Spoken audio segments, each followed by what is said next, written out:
A warm welcome to the fourth episode of our third season of Franky and Coen's Ukraine Insight. My name is Franky van Hintem. I present this program together with Koen van Oosten. And then we have a special guest today in the studio, the ambassador of the Ukraine, Mr. Alexander Karasevich. Welcome. It's an honor for us to have you here.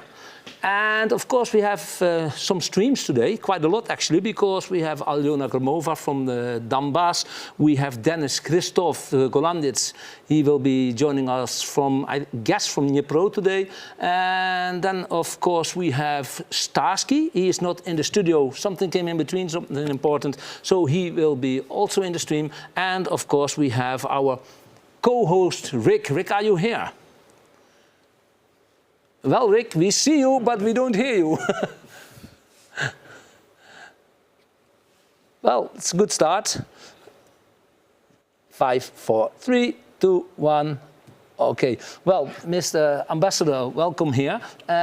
What actually does an ambassador do? Well, from a country in war at this moment, do in another country? What kind of work do you do? What is your daily work? Well, first of all, thank you for inviting. Thank you for having me here. It's really important for me just to meet again with you and to talk. So, what do we do? Of course, what Ukrainian ambassador does nowadays, it's absolutely different work that it used to be 3 years ago and, of course, 10 years ago. So now we have in focus mainly a couple of issues. First of all, it's military support. It's getting from the country you work in military support for Ukraine.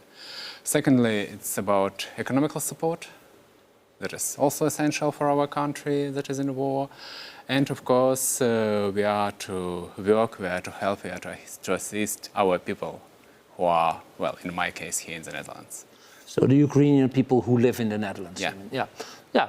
Who found temporary refuge here and who flee from the war. Now, we met each other several times before on several locations. We will talk a little bit later about that. How I understood, Rick is back. Rick, are you here? Can you hear me? Yes, we can. It's a good. We're happy to hear you. Welcome, Rick. Yesterday, I've been in your marathon stream. I understood that your stream was about 7 hours long. So almost 8. Almost 8 for the people who are watching this stream. Rick always has Sundays a very interesting stream every Sunday evening, and yeah, I invite people. Well, I think I can invite them out of your name to watch this stream because it's really interesting. It's about all kind of topics related with Ukraine. But now we are here, Rick. Can you tell something about something going on already on the backside of our program? How about statement of the week? Go ahead, Rick. Feel free. Yeah, first of all, I want to say nice to meet you, Alexander. Always happy to see a fellow Ukrainian in the studio. And yes, let's go to the statement. Today, it's Western countries should not only send money, but also military to Ukraine. I think you mean soldiers by that, right, Franky Coen? Yeah, yes. yeah. Well, all kind of opinions we would like to hear from people, also from Mr. Ambassador, maybe soldiers to train soldiers in Ukraine, or whatever people think about it. We would like to hear that. I think it's an interesting statement, and a little bit later we will have a chat about it to give our opinions. And of course, if the viewers look and have a nice name for our shelter.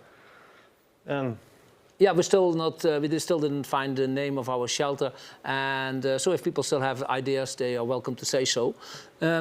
So people look at the statement and give your opinions. Give a yes or no, and say whatever you like of it.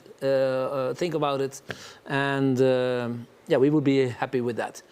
So, Rick, we will get back a little bit later to you, unless you have something you really want to say right now, something... No, guys, I'm just happy to be here, and let's roll.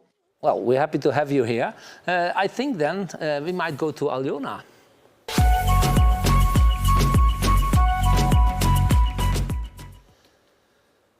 Alyona, good evening. How are you? Everyone. Good evening. Nice to see you. How is the situation in the Donbass at this moment? Yeah, the situation very difficult, very difficult.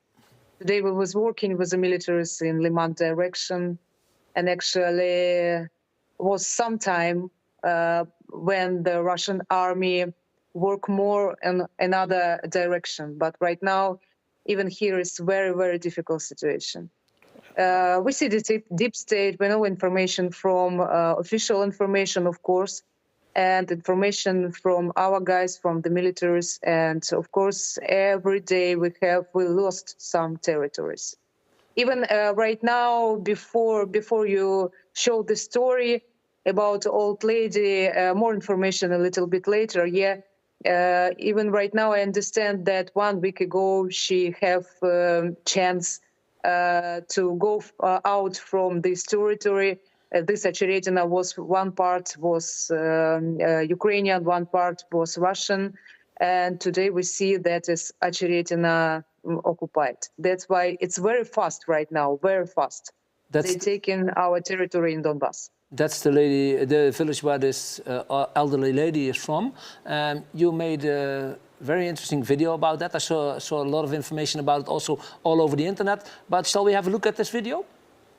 Yeah, let's see. А скільки вам років? А ви вдали? Не знаю. 18. О, тебе 98. Lydia Stepanovna is a resident of the village of Ocheretina. Now this is one of the hottest spots on the map of the Donetsk region. Active hostilities here have been going on for several weeks, but the pensioner says she had never seen such horror even during the Second World War. Ота війна така не була. Я ж бачила вже й ту війну. Та ні одна хата не згоріла, а то горять. It's hard for a woman to remember her road. On the way she saw only houses destroyed by Russian aircraft. With several stops for sleep and rest, Lydia Stepanovna walked 10 kilometers during the day. Пошатнула мене і кинула в траву. Лягла, заснула, попиталася трошки і пішла. The Ukrainian military saw an exhausted but brave resident of Acheretina on the road. Ця бабуся йшла пішки, опираючись просто на звичайну дерев'яну палку. І вже коли її побачили на дорозі військові, посадили цю літню жіночку в автівку, сконтактували з поліцейським екіпажем Білого Янголу, які вивезли її до безпечного місця. The village of Ocheretina, which is located near Avdiivka, has already been destroyed by Russian troops by 80%. There are fights in the streets. Evacuation is no longer possible, as well as rescue operations. Такі ситуації є. В самому Очеретиному 6 людей завалило в багатоповерховій будівлі, і ми їх не змогли достати. Це якраз сталося до фази активних бойових дій в самому Очеретиному. І, на жаль, на сьогодні вони також там знаходяться під завалами. Now about 200 people remain in Acheretina. Most of them are old people. From Donetsk region, specially for Franky and Coen. Alyona, it's an unbelievable story. It's extreme. How is she doing now? Everything okay. I know that she's right now with the family because somebody from the family after this video take and come in this shelter and take her. Even we have information from one of director of one biggest bank here in Ukraine, that after this, when he see this story, this bank, this director decide to buy a new house for this lady. And of course, right now she doesn't have any chance to stay alive because we know the situation. This part of territory is right now close roads, and we don't know. I don't think this old lady, but so strong lady, right now have so chance to leave this territory. And of course, I wanted to say that first of all, for her was very important not stay in occupation. Because such a long time they live in Ocheretina, and it's the front line is very close, and they every time they see the strikes, and but she decides she don't want to stay with Russians. And well, this story went viral, and that's also one of the reasons why she got extra help from this bank director. But very often people are not able to go away in time, have to stay, don't have that help. And many of those people, they die. And this is actually something what I do not understand. Here in the news, we don't hear the stories. Like, for example, you said in the town where she is from right now, it's impossible to evacuate. There's a big chance that people die there. We saw it in Netailova. We got people evacuated from Netailova. We know that some people died after that. We know that by fact. But we don't see that in the news. Here in the news, you see actually only if there's a big rocket on a school or if there is something happening on a train station. What do you think? Why is that we don't hear here, we don't feel here how huge this war is, how terrible it is, how many people are dying? Why don't we see that? Why don't we feel that here? What do you think? You're a journalist. I don't know, guys, because we always here in Ukraine on my channel where I'm working, we always speak first of all about dying people. Yeah, of course, many information. We don't know how many people right now still in Avdiivka dying people, because it was a very hard situation after working artillery and working air bombs, yeah.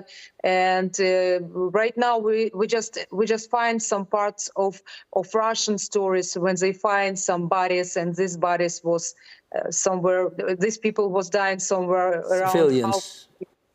Yeah, civilians, peoples, of course. The same situation like you hear in video, the same situation in Ocheretina right now. Many people. We have statistic in Donbas region. I wanted to say almost 2,000 people from the beginning of this war was dying in the Donetsk region, but it's without dying civilian peoples in Mariupol, because even right now we don't have a full official information how many people died in Mariupol.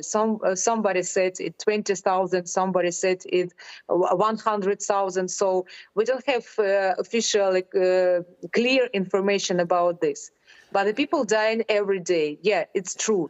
About why it's happened. Why it's happening right now? You know why it's happened in Mariupol. Some many people dying here right now. Here maybe 2 or 3 or 5 people dying in Donetsk region, even in territories close to front line. Because in Mariupol, you remember it started very fast. Yeah, here people have chance to make evacuation. That's why not many people right now live close to front line. But actually, 1 week ago we was in New York. You remember, it's big village. Yeah. Not big village, but the last time when I was there, the last summer, there was somewhere around 2,000 people there. Right now, when I speak with a guy who working there and help people and bring humanitarian help, he said right now 2,500. So people coming back even with the children. So this is not the answer on your question, Franky, but I wanted to understand all this situation, people coming back. Why don't speak so much you mean in your country about how many people dying? Many people dying every day. If we speak about civilian people, of course. Alyona, I thank you very much for your video and for your information, and we speak to you before the next show. Thank you very much. Thank you. Thank you. Bye-bye.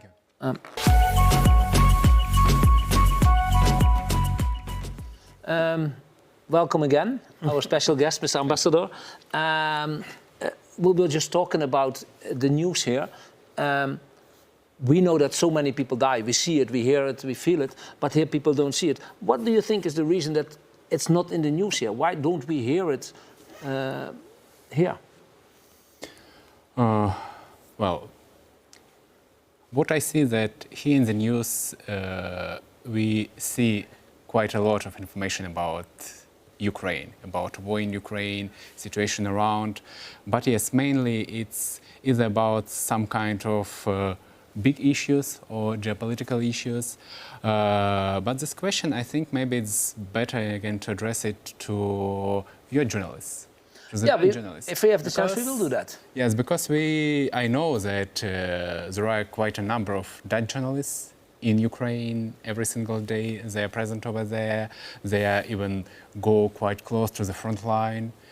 They're picking the stories. So we'll ask them to write more about it. Yes, I do agree that. Well, it's dear for me. This, I mean. Personal stories of people who are dying in Ukraine daily. You know a lot about that, and that is why we do know, we do care, and we pay attention to that. Yep. Because I think if you count all together, because sometimes people say, well, there's not so many people dying, it's not a big war. There's really people who think that. I think if you calculate all together, Ukrainian military, civilians, Russian military, I think it's over 1,000 people per day which die. I do not have that exact information, but yes, it's a full-fledged war, and this war is even bigger and more dynamic than the Second World War was. Yeah. And actually that we heard from that lady, from that piece of news. Yeah. Yes, and a lot of people, not only military people, are dying every day, but also civilians, and not only in Donbass, but also just take a look at Kherson region. Yeah, Kherson, Zaporozhye. Zaporozhye, Kharkiv. North of Kharkiv, probably. Even Odessa. Yeah. Well, almost every second day it's under attacks, ballistics, missiles with cluster munition, and targets their civilian. But I think it's very important for Ukraine to get it into the news here, because if people here feel how terrible it is, maybe also you get even more support from the people, because I think quite a lot of people, it goes... They think it's a small war. They ask me, is it still going on? Is it still big? I said, yeah, it is a real big war now, and bigger than in the beginning. And they looked at me like, we don't hear it, we don't see it. It's big, it's active, and again, we are talking to people, I mean, embassy, me personally, my colleagues, to media, trying to explain that, and that is why your contribution and what you are doing is also important. We do our best.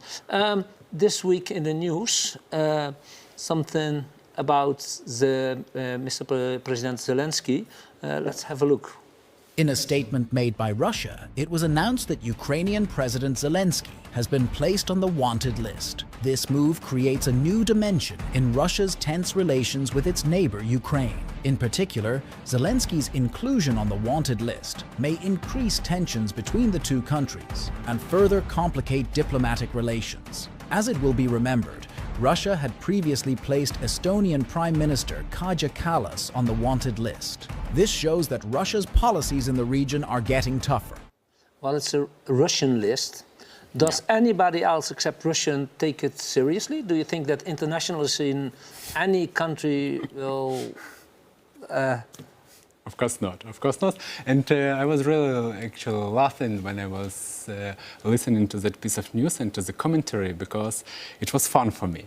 First of all, they stated that actually it contributed to the increase of tension between Russia and Ukraine. How the tension can increase? Yes, if we are in war. And another actually point was about additional complications to the diplomatic relations. It cannot be the case because we do not have diplomatic relations with Russia. So yes, that. No, but it's Russian news. This is. Okay. Yes, now it's clear. If it's Russian news and it's their commentary, it's absolutely clear. But would it change anything if, let's say, President Zelensky tomorrow would go to China, or one of these countries which are not completely on Ukrainian side? Would it make a difference, do you think? Do you think that President Zelensky did not sleep less about it? Absolutely, absolutely. Well, I was educated as a lawyer, and we actually, lawyers, they can call that type of so-called decisions null and void. So, and it's about it. So, and just in plain words, it's something really fake, and it's just to put it simple, it's propaganda. It's propaganda with target audience in Russia. Yeah, so it doesn't make any difference at any point. Okay, well, that's good to hear. Well, Mr. Putin himself, he's on a list. It's an international list, which is serious because that's international. So that is a list which counts. If that makes him have less opportunities to go to locations, I think, because he's really on a list. Absolutely, absolutely. His so arrest warrant has been issued for arrest of Mr. Putin and Lvova Belova. It was issued 1 year ago in March in The Hague, not far from here, and it was issued by International Criminal Court. Which is something. Which is something, and 123 states, they are parties to the Rome Statute, and they actually subscribe to execute all the decisions. So that is why it's really real and it is important, and Mr. Putin will think twice, and after that won't go to any of that 123 states. No, I think he will not. One of the reasons why he's on the list is about, and he said it himself, because they take children out of Ukraine and deport them to Russia. And he's actually, well, he said it himself that he does so. We have a little video about children stolen from Donbass, Ukrainian children who have been kidnapped, stolen. Let's have a look. 30,000 Ukrainian children have been taken by the Russian military. That's according to official Ukrainian government records. Ilya was just 9 years old when he became an orphan. He told us that he watched his mother die from a shrapnel wound to the head. He also was injured by shrapnel. He had a bad injury to his leg. Traumatized and unable to walk, he said Russian soldiers took him to a hospital where he was operated on without anesthesia. And then, after just a few days, they started teaching me to write in Russian, even though I've never learned how to. Just imagine, I have an injured leg, I can't walk, but they are teaching me to write poems about bears. They wanted to use me as a propaganda piece. My doctor came in once and said, "You must not say glory to Ukraine, but glory to Russia." I didn't respond anything to the doctor. I knew that if I resisted them, they would treat me terribly.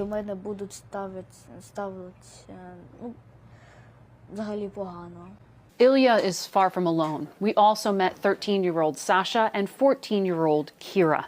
They also told us that Russian soldiers took them captive after the siege of Mariupol and told them that they would go live with Russian families. Ukraine's government argues this is all part of Russia's plan to destroy Ukrainian identity. First, it creates orphans, and then it steals them. But Russia claims it is doing all of this as a humanitarian gesture. Ilya's grandmother told us she spotted her grandson in a Russian propaganda video speaking from a hospital bed and described to us a complex network of people and Ukrainian government help to get him back. Also, me and other children were told that we would be deported to Moscow, and that there, we'd either be going to an orphanage or to another family. They wanted to take me to a different family. But my grandmother was able to get me out of there in time. Kira, Ilya, and Sasha are just some of the 388 children that Ukraine has been able to recover from Russia and reunite with their loved ones. The official Ukrainian government records show at least 30,000 kids have been forcibly deported, but the number could be far higher. Russia's government says that it took in 700,000 Ukrainian children. What do you think about this? It's unbelievable. Yes, it's unbelievable, and this information is absolutely right and correct. It is the fact that Russian Federation, the officials claim that they removed, but in fact forcefully transferred or deported 700,000 of Ukrainian kids. Our government has information, confirmed information about identities of 20,000 of Ukrainian kids.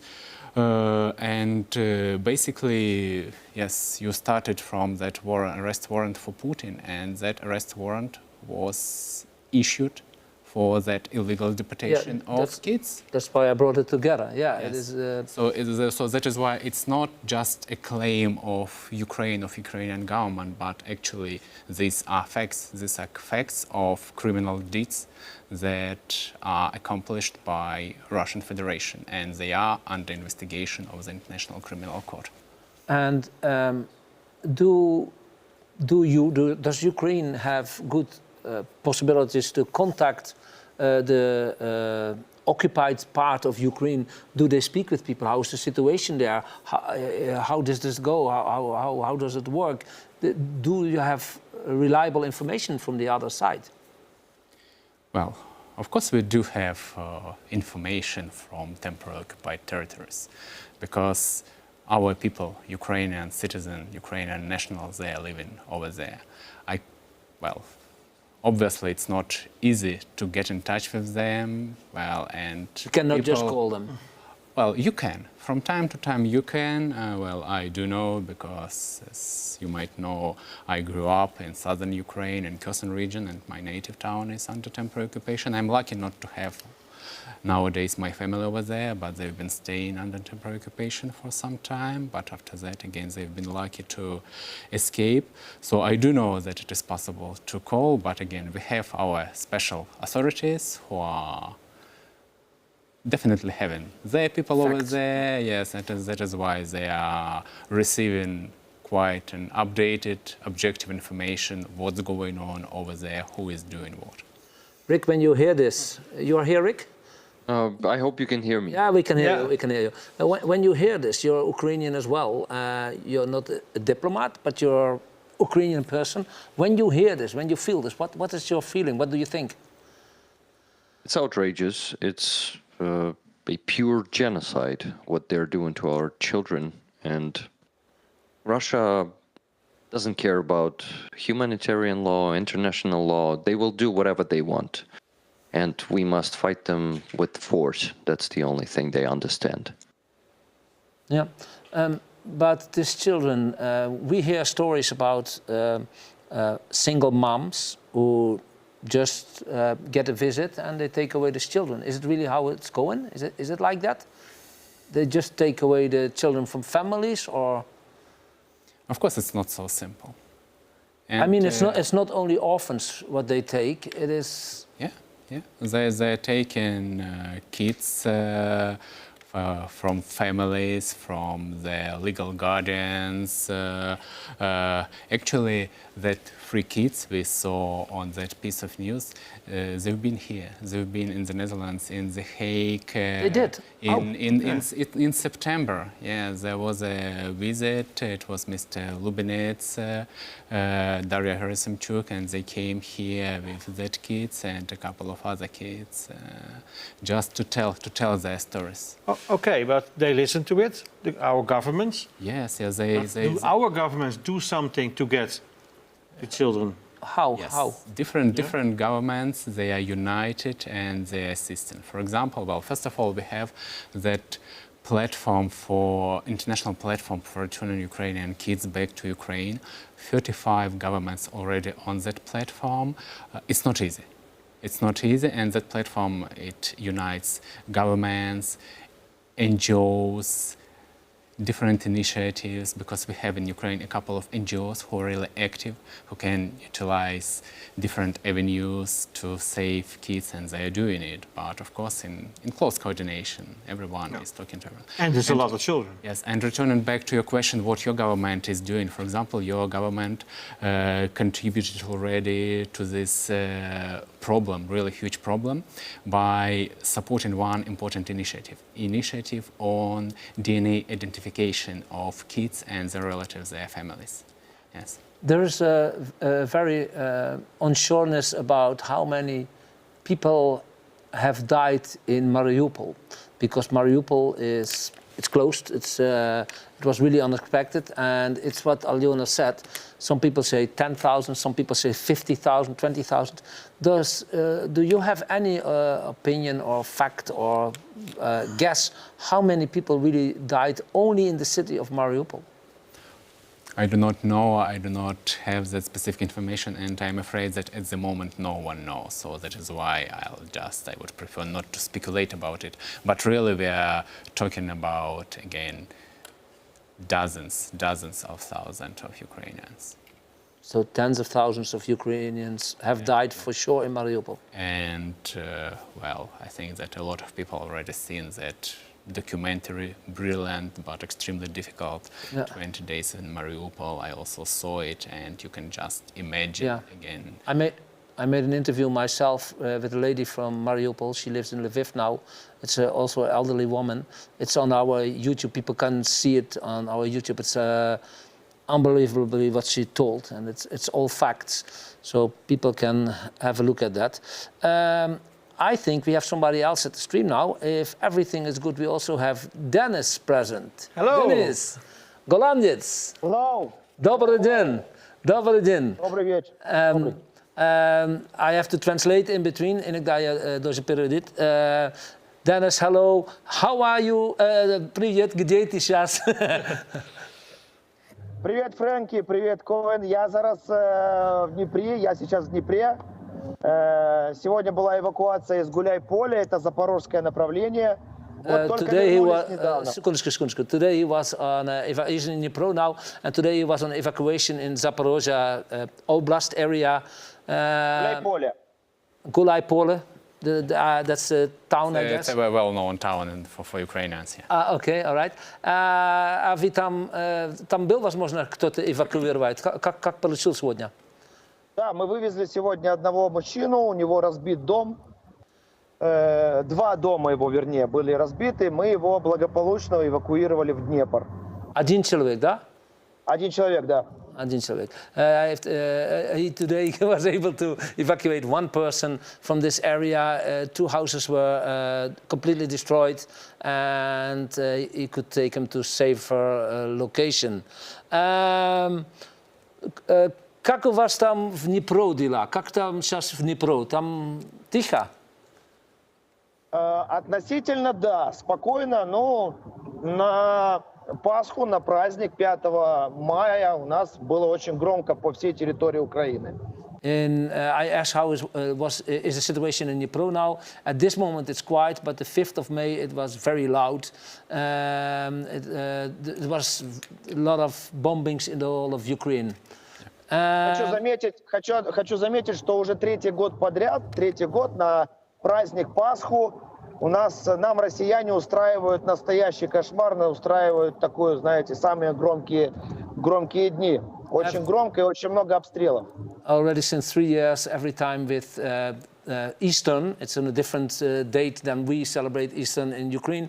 It's a lot of bombings all over Ukraine, very hard, very bad. Dennis, все люди тут, может быть, еще не знают, что ты делаешь, как твоя работа. Я буду люди сейчас объяснить. Maybe some people don't know actually what Dennis is doing, but Dennis is evacuating people from the most hot territories in Ukraine. He takes very big risks. He is the biggest hero I have ever met in person. And there's been made a documentary about his work, about saving people. and in a minute we're going to look at a preview of that. Денис, я только сказал, что, как ваша работа, что вы делаете, и что у вас сейчас есть документары, вы делаете, вы снимали ваши GoPro, и если ты скажешь, это хорошо, мы хотим сейчас показать превью от ваших документаров. Можно? Да, конечно, конечно. Okay, we Давайте, have... Да. Скажи. Давайте посмотрим, а потом уже я отвечу, да, я расскажу уже подробнее, что это. Хорошо. Well, there's a preview made. We have a preview of a documentary which will go in premiere next weeks, and one of the premieres will be in the Netherlands. I will explain that a little bit later. But let's first have a look at the preview of the documentary, which is called "Where Is Your Home?" from Dennis Christoph. Наши? Хлопцы наши? Держите, парни. Вот еще, вот это нормально. Вот. Разговаривай со мной! Говори со мною, слышиш? Медики є! Медики є! Майже 2 роки я їжджу по гарячих точках України, щоб евакуювати цивільних людей, які опинилися під обстрілами. Стріляй! Стріляй! Вот туди б'є, давай! Війну зазвичай помічають пізно. Ой, мама, ти не бачиш. Перший час в неї просто не вірять. Оп! Давай. Не вірять в можливість загибелі по дорозі до магазину просто посеред рідної вулиці. Давайте, Сергій Васильович, поторопимося, щоб ми здесь не остались з бабушкою. Але в якийсь момент разом зі снарядом в ганок приходять і прийняття. Господи, це мій город родной. Якщо хочеш вижити, треба залишити дім та тікати. Я зі свого родного дома не уїду. Але тікати вже нема на чому, бо розуміння прийшло тільки що, а війна тут вже давно.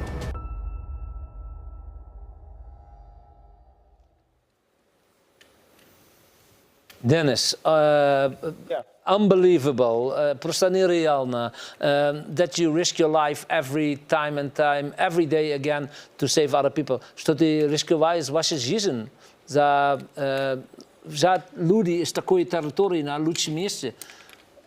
Как, что? Ну, вот такой путь я выбрал. Well, he made this choice. Да. Ваш документар 40 минут. 40 минут покажем такие ситуации. Что вы скажете за этот документар? Коротко могу вам рассказать. Я извиняюсь, во-первых, я сейчас в дороге. Вот, не так получилось, что мы сейчас едем в машине, но я попытаюсь вам сейчас быстро все рассказать. Okay, he's sorry that he is doing this for an interview from the car, but well, he has some important jobs to do, so that's why it's like this. Этот документальный фильм рассказывает об Авдеевском направлении, история 9 жизней, история нашего военного, которого я спас, история местных людей, которых мы тоже вывезли в последние дни перед оккупацией Авдеевского района. Это Авдеевка, это Бердычи, это Новокалиново. Все это на Авдеевском направлении. Мы постарались максимально коротко, динамично рассказать, без всяких там отступлений, без всякой там какой-то драматургии, рассказать, как это было на самом деле. This is a documentary about Avdeevka area. About his 9 lives. I think Dennis means that he had a lot of luck that he survived, and some people also. It's about military, but also about the civilians. Non-drama, so it's only facts behind each other, all videos which he made evacuating people. Did I forget something? No, that's kind of it, eh? Yeah. So that's the documentary. Понятно. И что очень интересно, ваша премьера, один ваша премьера будет у нас в Голландии скоро. Dennis is coming to the Netherlands. Not only to the Netherlands, he's going to Austria, to Spain, but he's also coming to the Netherlands on 17, 18, 19 of May. And we will have a premiere of his video, of his documentary. But it's not just a documentary what we're going to show. Dennis, it's not only the documentary, который мы будем показать, когда вы будете тут. вы будете тоже там сам, и гости могут с вами говорить, открыть, говорить, что они хотят, они могут спросить, совсем открытый разговор все вместе, правильно? Абсолютно верно, да. Мы встретимся с людьми, мы ответим на их вопросы, мы покажем и лично расскажем о том, что происходит каждый день здесь, в Украине.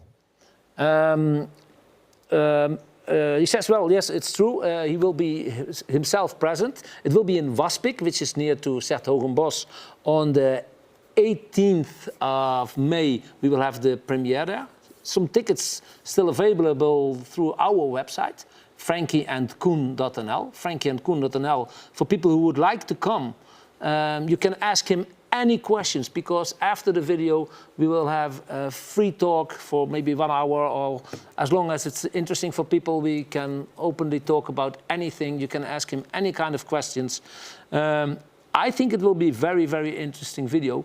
What do you think, Koen? It will be very interesting. I meet him, I go to the front line with him, and he's a very interesting person.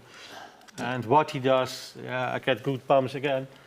It's unbelievable. That's true. One time we went with him on evacuation in Itailova.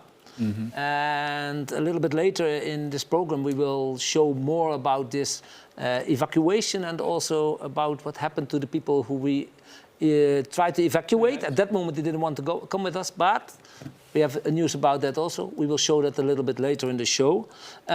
Dennis, я знаю, что ты очень занята. Dennis, I know you're very busy at this moment.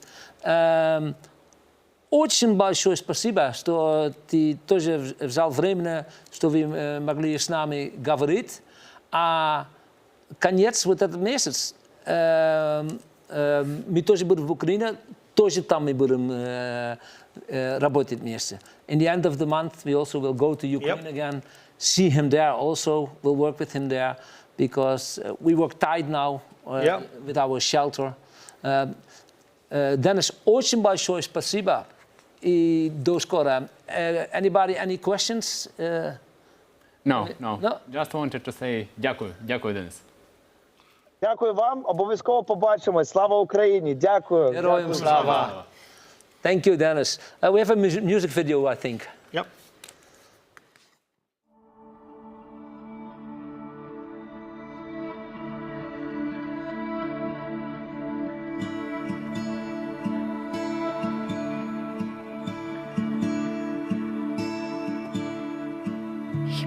Ось так повинно бути, щоб замість сонця і квітів кулі, щоб замість пестощів і любові боятись стати на міну в полі, не чути співу пташок, лиш звуки, сирен повсюди кричать тривога, так не повинно, не мусить бути, весна ж бо створена не для цього.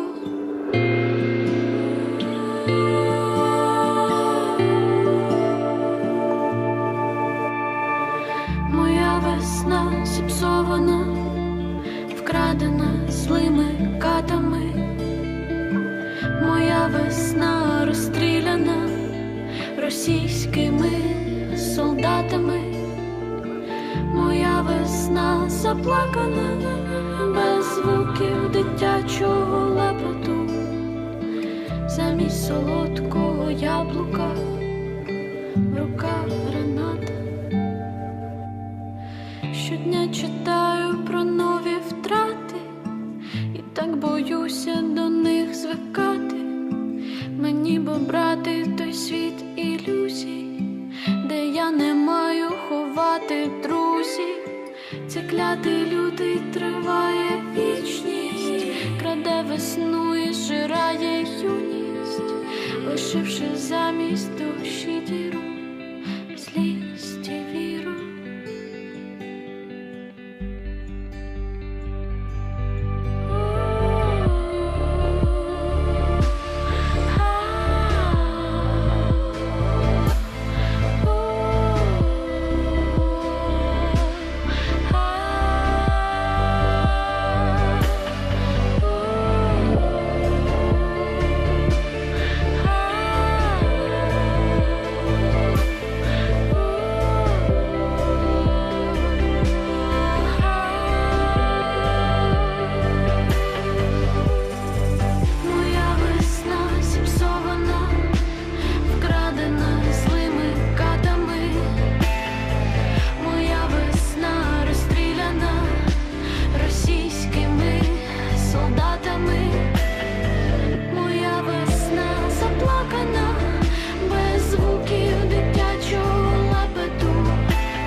створена не для цього.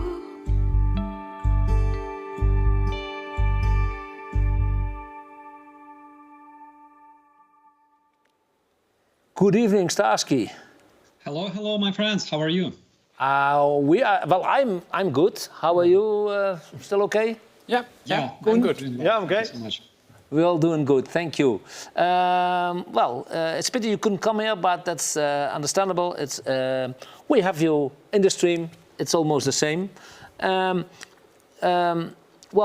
Have you been watching earlier parts of the stream or not? Were you not able?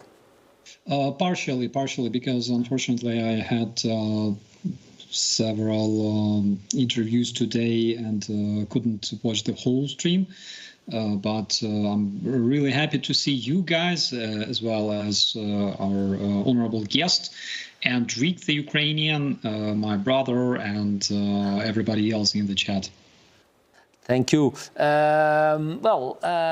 It was a very busy week, a lot of news.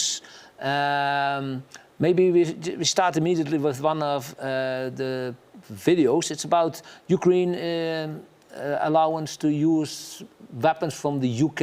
Let's have a look at the video.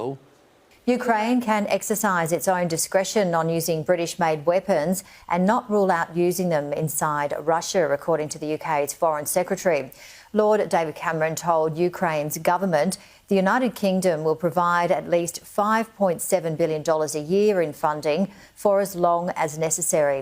The United States has cautioned Ukraine against attacking Russian oil infrastructure, fearing an escalation in the conflict. Well, are you here, Starsky? Yeah. Okay, we don't see you, we only hear you now. This is news. I think also Mr. Ambassador thinks it might be interesting news, because before it was not allowed to use the weapons from, for example, UK long-range rockets into Russia, correct? It was an understanding that, yes, between us and our partners, that we are using military assistance that is provided to us by partners within internationally recognized territory of Ukraine. Okay, and what do you think about this, Starsky? Will this make a big change?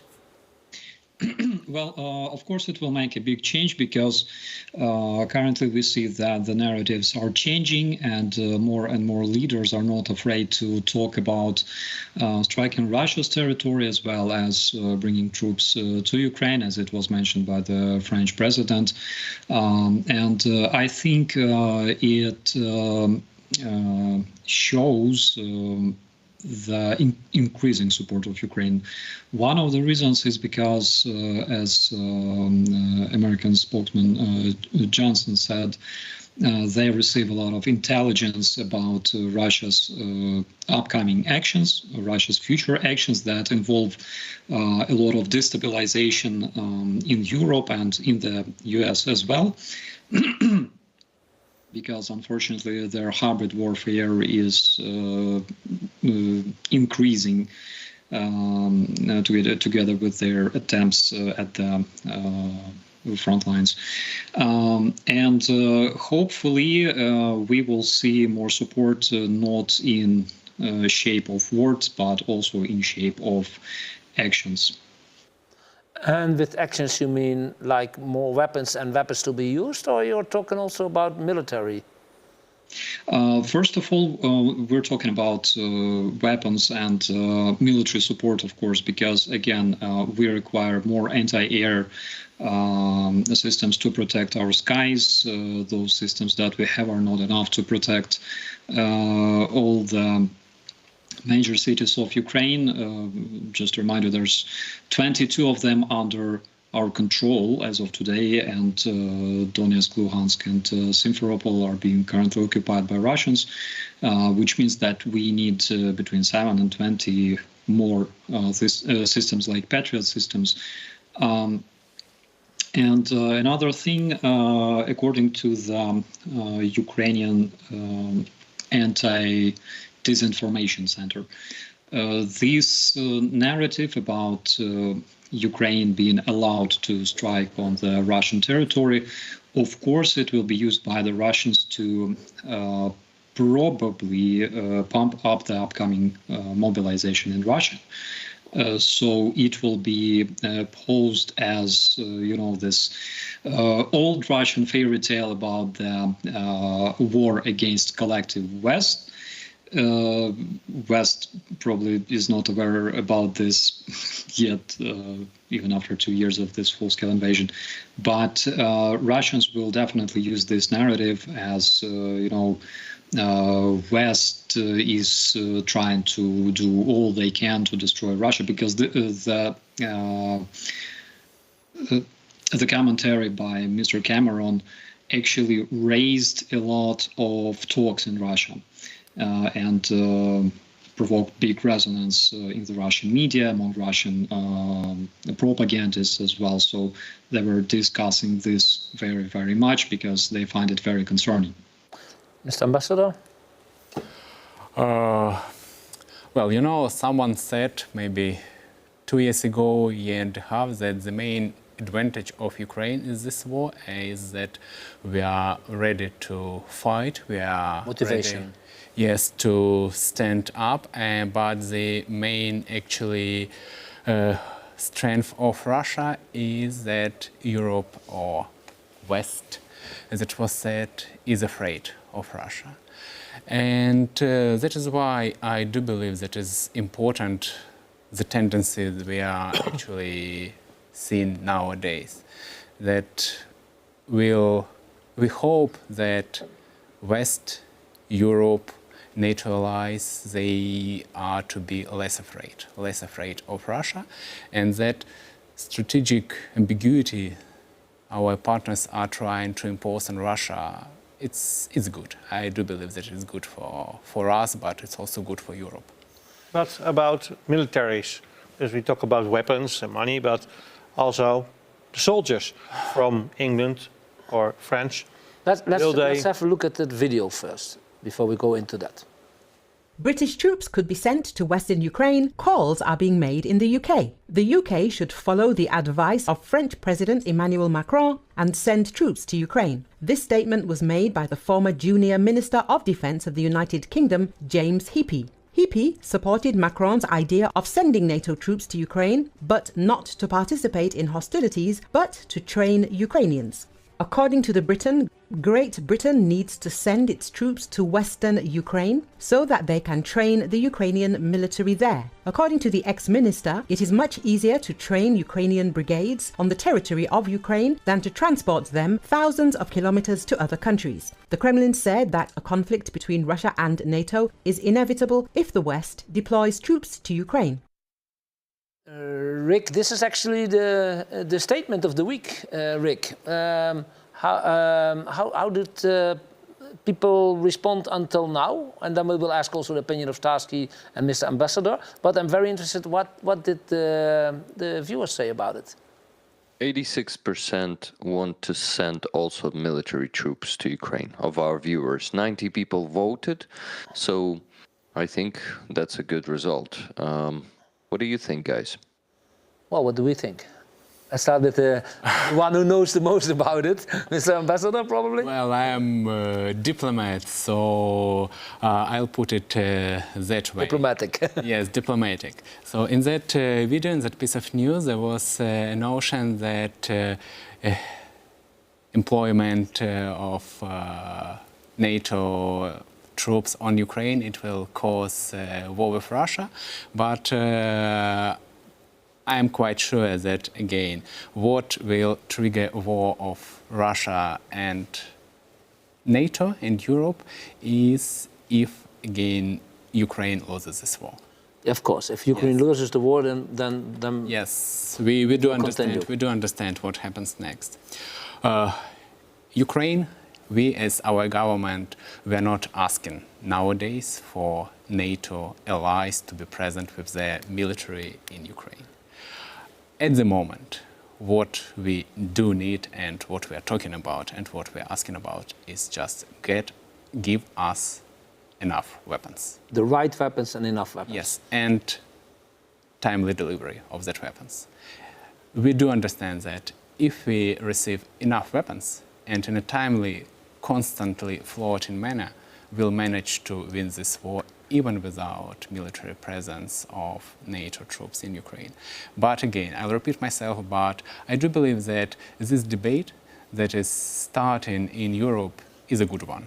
And it will contribute to the proper development of the situation and on the battlefield. Starsky? I am less diplomatic than our guest. We thought so.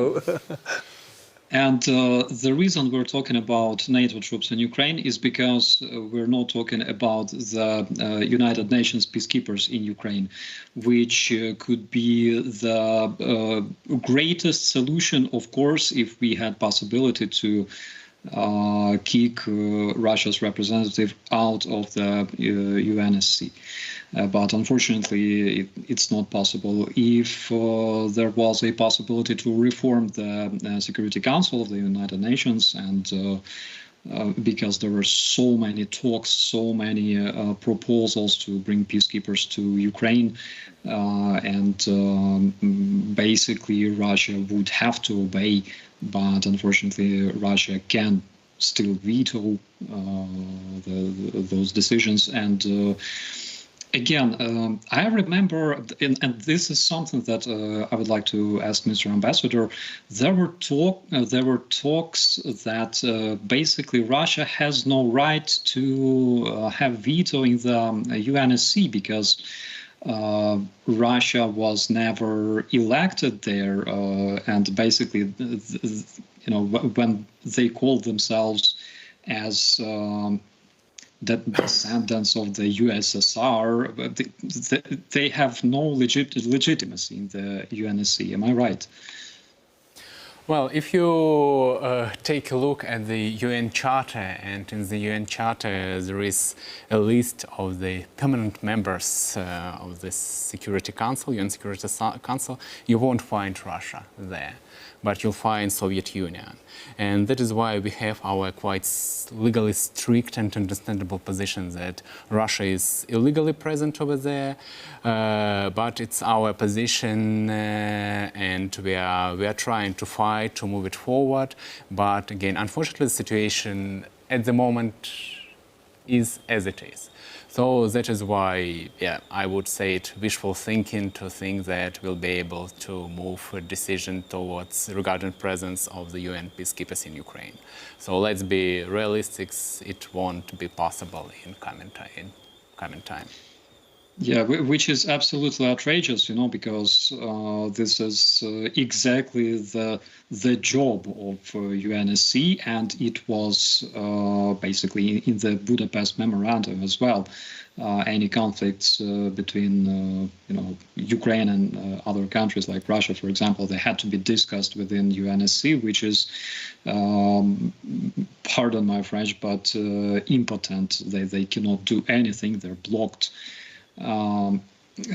It's completely outrageous in my opinion. Well, I can just add about United Nations that recently I read one anecdote. It was saying of one of prominent Minister of Foreign Affairs, I do not remember whose country was that, maybe Turkey, and he said that United Nations is an organization where everything disappears. If it's conflict between small nations, they disappear.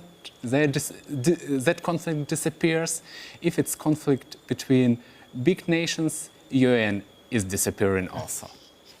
So unfortunately, it is still the case.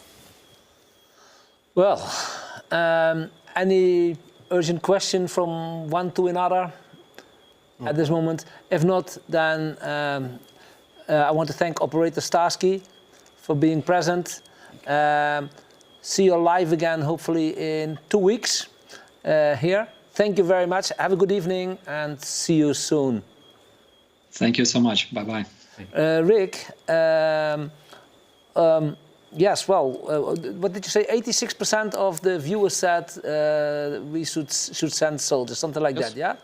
Yes, exactly. We also had a few questions. Yeah, that's what I wanted to ask. Did they ask some questions? Yes, so there was a question from Mr. Ambassador in the chat, and it was, where is Mr. Ambassador from in Ukraine? I was born in Kharkiv, but I was born there as a kid to parents who were actually students. They studied there. But I grew up in southern Ukraine in Kherson region, Kakhovka. Got it, Kakhovka. And okay, there's a question from me, actually. I'm interested. Were you assigned as an ambassador in Netherlands before the full-scale invasion or after? I was assigned after. I arrived here approximately 1 year ago. It was in late June last year, and I came from Ukraine, from the capital, from Kyiv. I've been staying there for 2 years. I want to personally thank you for your work, because Netherlands right now is one of our best allies, and it's definitely the result of your work and the work of your team. Thank you very much. Thank you, and I would like to thank all our Dutch colleagues, but also people of the Netherlands, because basically we do understand that it's how democracy works, and if the Netherlands, they are one of our top allies, it means that actually your government, it implements the position, the mandate of the people. That is why it's about support we're enjoying here that goes from people. Thanks to everyone. Well, I think the Netherlands does quite well if we compare with some countries, but we're not doing enough. I think we should do more, but we talked about it already several times. Rick, any more questions at this moment? Yeah, there was one question that actually Roger Kraft, who asked that question, thought you might not like it, Franky and Coen. But maybe I should ask it. What do you think? Ask. Okay, so the question was next. We are heading for a government led by a fascist party that is pro-Russia and is voting against support for Ukraine. What do you think it means for cooperation between Ukraine and Netherlands? This is the question for Ambassador. And after that, I must add before you answer, it's a perfectly normal question, says Roger Kraft, but not 100% Franky and Coen will agree with my assessment of pro-Russia fascist party. Okay. No, well, if I can firstly react, it's not a fascist party.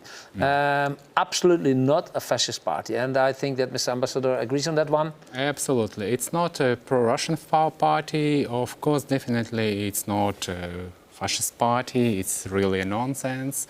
Well, it's Dutch party, Dutch political party. Yes, it's right party with right, well, I mean in political terms, right agenda. Well, it's Dutch party that is supported by Dutch people. And I met Geert Wilders once after the elections. I'm talking to people from his political party. Well, we are talking with him and also with his prospective allies who are in the negotiations for the creation of the coalition. So that is why, again, as a result of our cooperation with everyone, I am really staying positive regarding the prospects of the support, continuation of the support for Ukraine with the new government as soon as it is formed. I think that this party gets mixed up quite a lot with another party which we have from Thierry Baudet. It's a different party, and that is way more right. That is really pro-Russian, and that is really, can we call that fascistic?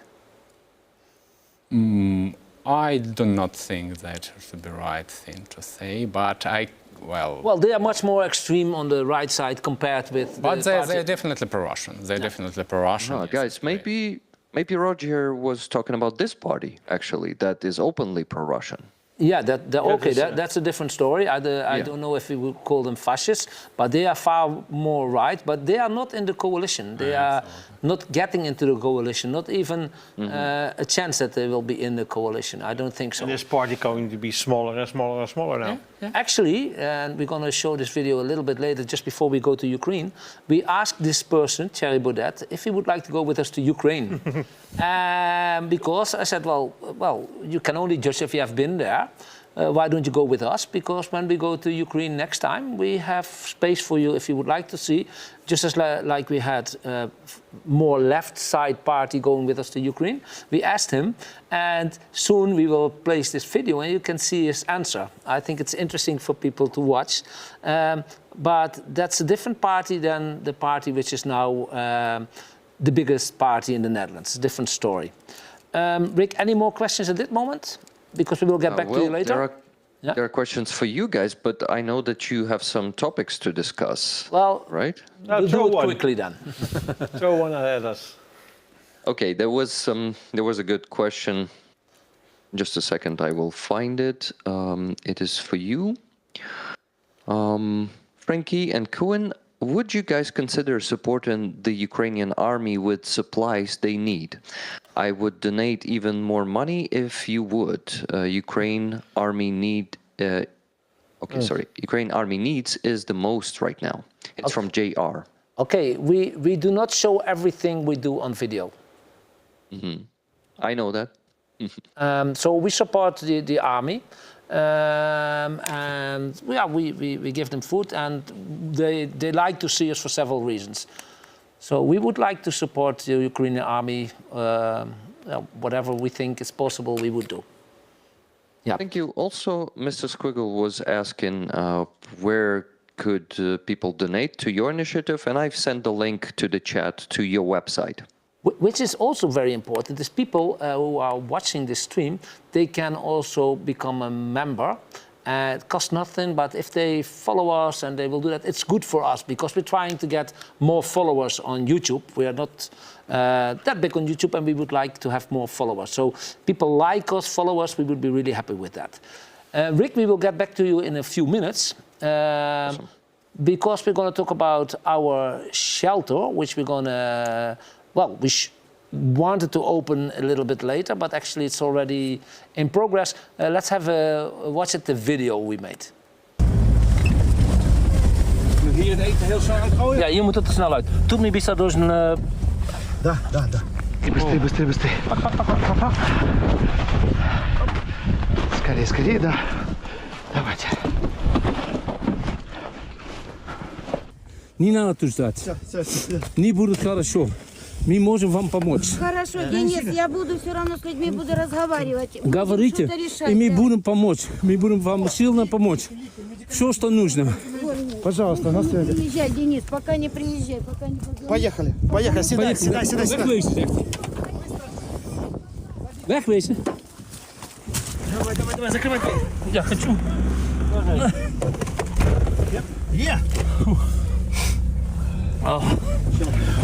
Wat de bled.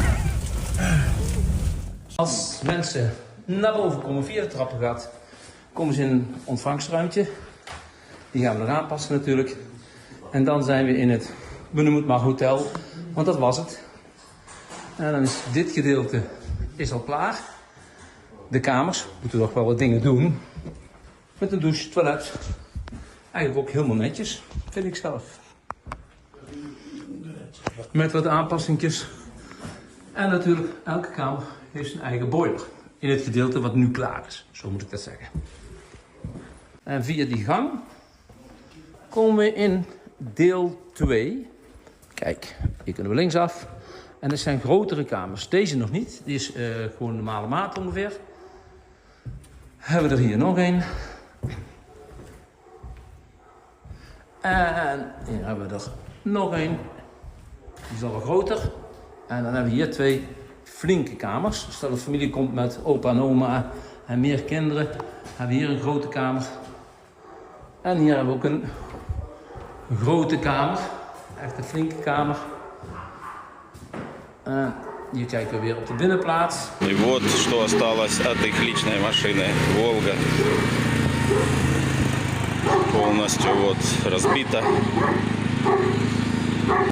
Домашние питомцы, это Тимоша сыночек, еще там есть девочка Нюша. А теперь будете жить пока что здесь. Вот в этом номере тут пока. Несломный характер, хрен я сдамся. Как была женщиной, так и буду. Духи у меня есть, лак для ногтей я купила. Дезодорант у меня есть. Это Светлана, которой мы ездили вместе с Фрэнки и с Коэном из Нетайлова. Вот им удалось выехать вчера ночью. Нетайлова уже нет, дом разбит, все разбито. Есть жертвы среди мирного населения, очень много жертв сейчас, к сожалению, там.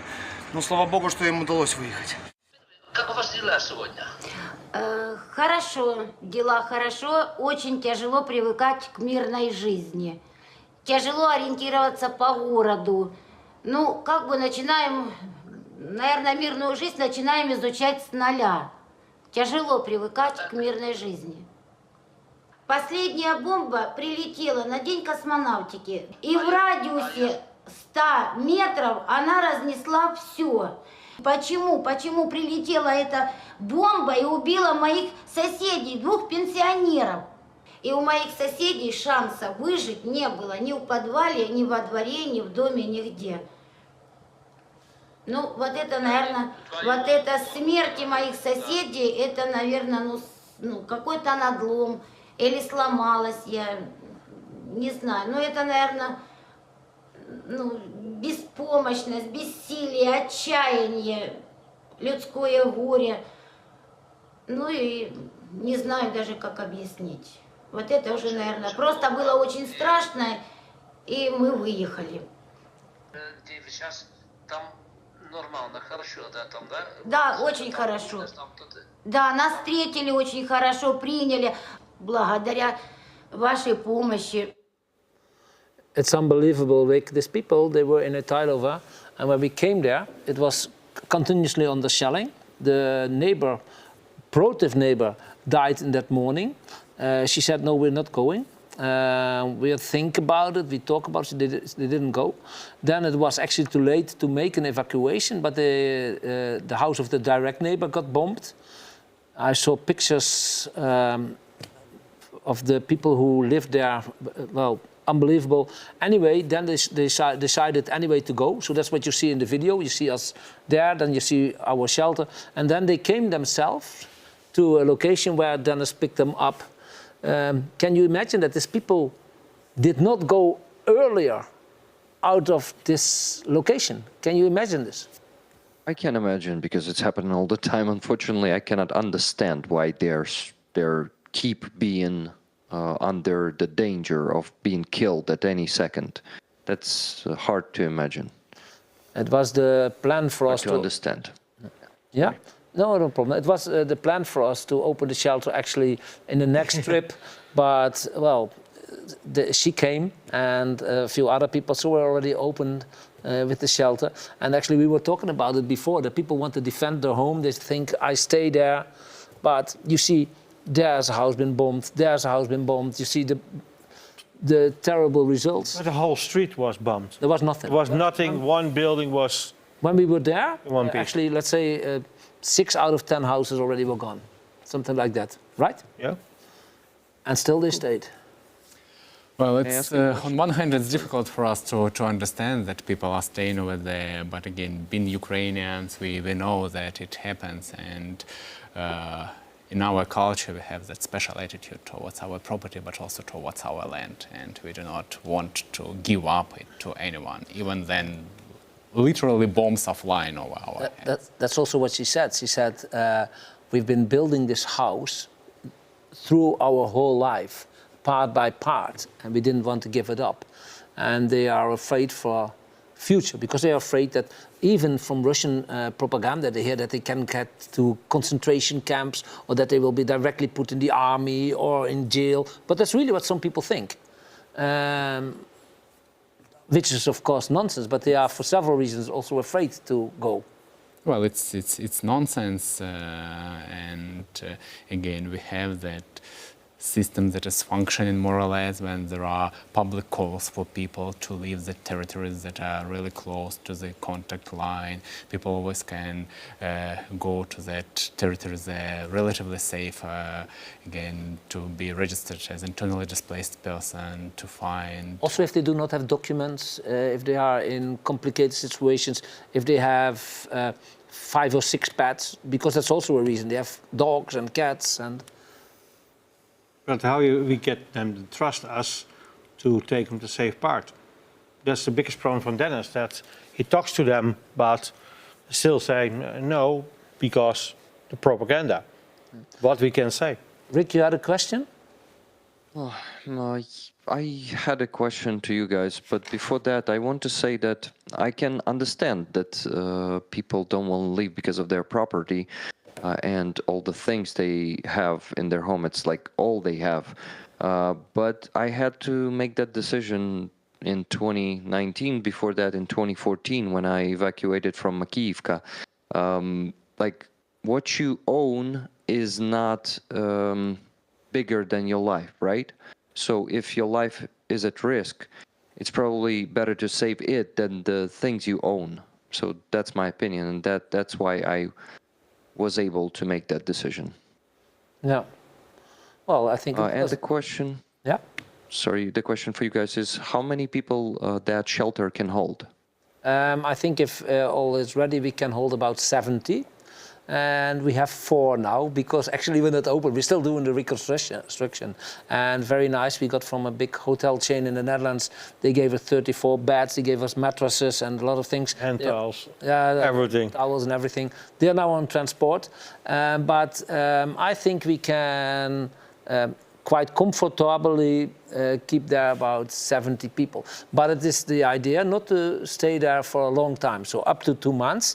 And in between, we would like to find them a new location. So new evacuated people, new people who flew themselves from the most hot areas can get to our shelter. So we have continuously space for new people. That's the idea.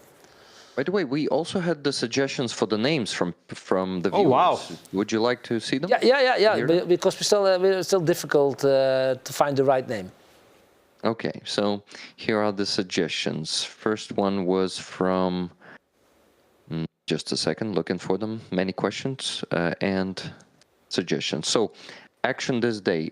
Possible name for the shelter, the Sunflower. Maybe. Yeah. Next one from Cass. Holland House. Holland House. Holland House, we got a lot of them. Holland House actually is the name of the festivity location during the Olympic Games always. They call that Holland House. So that's probably one of the reasons. Holland Shelter. Holland Shelter is also a good idea. I don't want to get the name shelter in it. I don't think that's... Okay, got it. Michelle de Corby, Seeds of Hope with the sunflower as part of a logo. Yeah.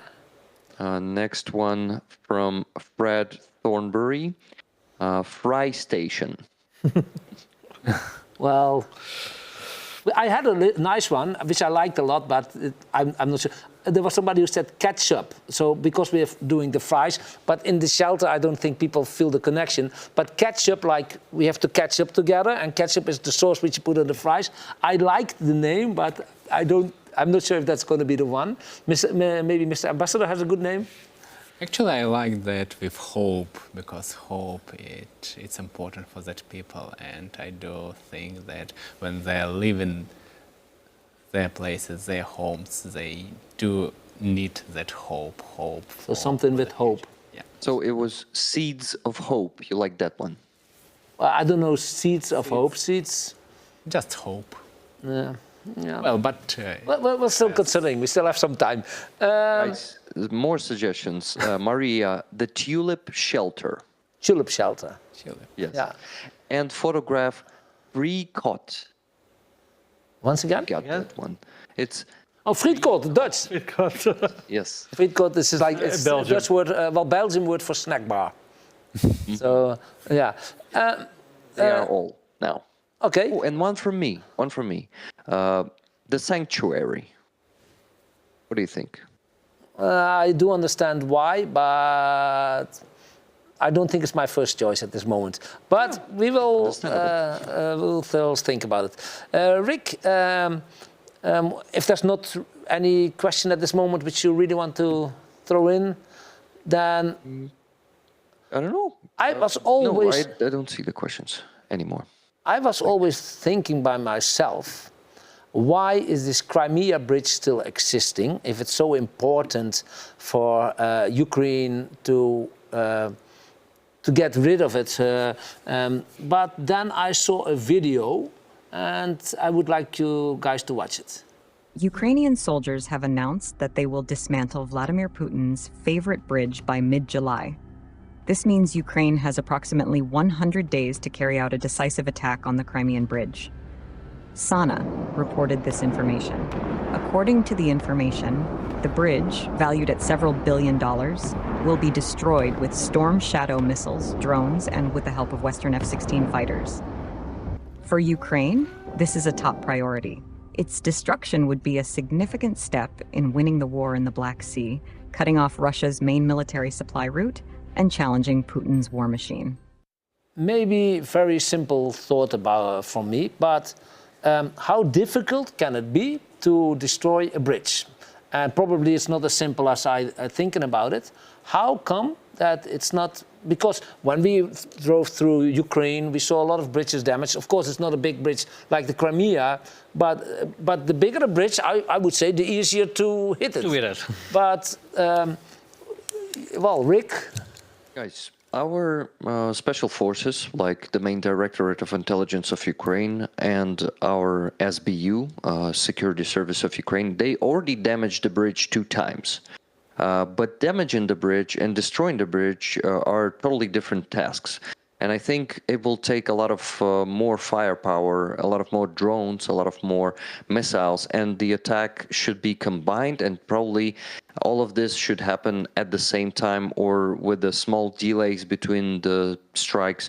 So that's a very, very complex operation, and you also need to find a perfect moment for that. You need to have enough drones, the naval drones, enough missiles, and also maybe some other types of equipment or ammunition to strike that. So that's a very complicated task, and it's going to be a complicated operation to perform. Maybe Mr. Ambassador has something to add to this? Well, I can add that indeed there was one attempt. It was relatively successful because the bridge was damaged significantly, but again, it's not an easy task. First of all, because this bridge is quite solid and it's located too far away from the territory that is under Ukrainian control. How far is it about? It's definitely more than 200 kilometers, I guess. Attackams? Well, but attackams, what we know from media, that we've been just given that long-range attackams relatively short time ago, yes, a couple of months, a couple of weeks maybe ago, 1 month ago. So, and again, it is quite far. That is why in order to get over there, you are actually to get through a defense that is present. We do know that it's present in temporarily occupied areas of Kherson region, of Zaporizhia region, but also in Crimea. But, well, yes, we've heard that statements from our main intelligence of defense ministry, and we know that they're working on it. Yeah. They're working on it. But how longer it takes, the Russians get the supplies on that route. Dus, in my opinion, how faster, the better. Mr. Ambassador is a diplomat. They are busy with it. Even if he would know they would do it tonight, he wouldn't tell you.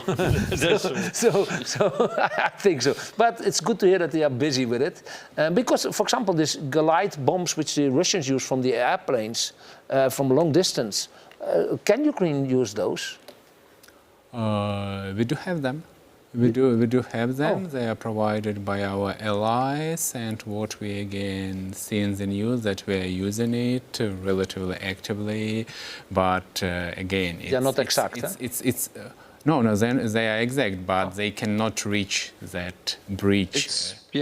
Yes, they have the airplane to carry them. Yeah, I know. But I thought, I do not know. 200 kilometers or something I've read somewhere. No. The bombs are not 70 kilometers. Oh, yes. Okay, all right. Yes. There I was wrong. That's the reason. Okay, well, they are working on it, Rick. That's something good to hear. F-16s are coming soon. They're working on that. There is good possibilities for the near future, I understand. We cannot know. You know, it's all secret. There are some rumors about that, and I would not like to talk rumors here. No. Let's not talk rumors. No rumors, no propaganda. Just facts. Yes. Or opinions. That's fine. Rick, about the statement once again. Let's go and check. Yeah, because we talked about it, and here has been said some reasons why maybe it's not necessary. Did it have any influence on the end result? 87% think that it is yes, and you guys from all of the West should send troops. But guys, I also have a great comment there about this matter in the chat. Yeah. So, just a second. There's a paradox. Sending soldiers to Ukraine is controversial in the West, yet the less we do and the more uncertain we act towards Russia, the higher the chances that it will be necessary in the end. I agree with this. Yeah. Yeah. Okay. Completely agree. Well, that was the end of the statement. Any last question from your side? Any input, anything which you should mention? No, I just want to thank everyone who's been there in the chat today, being active, being asking questions. Thank you guys for all the likes also. And there was a super chat saying, Rick, proud to be new member of your channel. Wow, that one goes to me. Sorry, guys, I didn't know. Okay, good. But, you're doing a great job, and this super chat goes to you. Thank you guys for doing this amazing show, and thank you, Mr. Ambassador, for coming to the show, and it is nice to meet you. Great, thank you, Rick. We will see you soon, next show anyway, and we will get in touch during the week. Just one thing more I would like to say. We are busy, it's a new project. In the end of the summer holidays, we would like to invite about 50 children from Mariupol. They are now on a safer location, but they have seen the war in Mariupol. They had terrible experiences, and they are without parents, the orphans. And we would like to take them to the Netherlands. So if somebody has some great idea or somebody has some good contacts which can help us out to organize this, that would be nice to hear. We would love to give these children a lovely holiday, and we will keep you guys informed when there's any update about it. But if anybody has some great ideas, some opportunities to help us out with this one, we would love to hear. Everybody, thank you very much. I want to thank Rick. I want to thank Alyona. 2 more suggestions. Oh, 2 more suggestions, quickly for the then. names. Yeah. Yes. First one is the Wings for Ukraine from Lettercat. Yeah. And the second one is Heaven of Hope. Haven, sorry. Haven of Hope sounds good. I actually saw that one already somewhere, so I don't know if it's the same person, but Haven of Hope came by. So I like that name. It was Noodle C. Yeah. But okay, that could be one. That could be a nice one. Once again, thank you, Rick. Thank you, Alyona. Thank you, Dennis. Thank you, Koen. And I really want to thank you. It was an honor you was in our show. I would love to give you the badge, but I think you have it already. I already have it. You already have my it. study. Yes. So thank you very, very much. It was a big honor to have you here. Koen, thank you very much. And to all our viewers, hope to see you next time. Thank you guys, and bye-bye. Thank you.